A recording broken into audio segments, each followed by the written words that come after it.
I was sent a book about the archaeology of Folkestone in the region, and I pored over it and read the whole thing and basically used the bibliography from that book as a starting point for the research.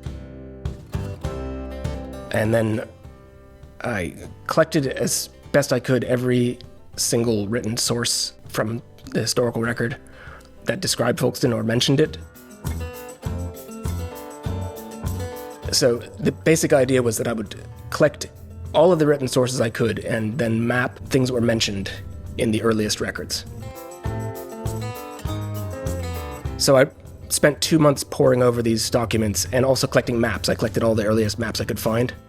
I made a huge database of hundreds and hundreds of different things that are mentioned, every description of a hill or a railway or whatever it was in the later documents. I had a cutoff point around 1924. What I ended up doing was making something that was more about the layers of the telling than it is about the actual layers of the history itself. After 2 months, I went to Folkestone and spent 5 weeks walking. As soon as I set foot there, I was just bewildered by how much had been built over. Because I still, in my mind, like when you're going somewhere, you have a mental picture that you build up, and in my mind, even though I knew that was not the case, I still had, these rolling green hills and a medieval fort and all these things that I knew were not there anymore. But I was quite alarmed to find how little of the ground was actually visible, like just buildings everywhere. On the Bale, they talk about how the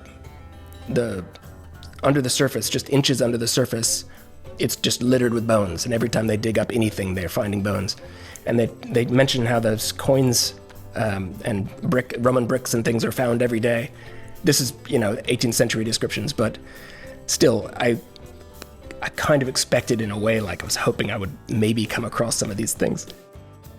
There's an ancient watercourse called St. Ainsworth's Water. It's an artificial watercourse which ran from a fountainhead in the foothills all the way to the church on the Bale. And a lot of the mythology around the town was about this miracle which St. Ainsworth, the daughter of the Kentish king, caused the water to flow uphill. So when I got there, one of the things I wanted to do immediately was to try and track where the watercourse had been. I'll get to a place and just draw what I see and what happened to me there. I will include things like on the map there's an ice cream truck and there's weather conditions which happened. I came home and let it percolate for a couple of months and then set about starting to try to pencil the map. What I ended up doing effectively is putting all of the missing things, all the things that have disappeared that aren't visible, putting them to the foreground. So it's really more a map of what's not there anymore than what is there. I gave preference to everything that was old or defunct or missing or disappeared or built over.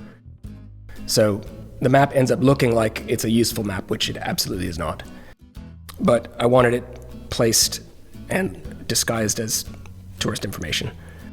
One of the ideas that comes across in the literature again and again is this idea of Folkestone as a ruin of its former self.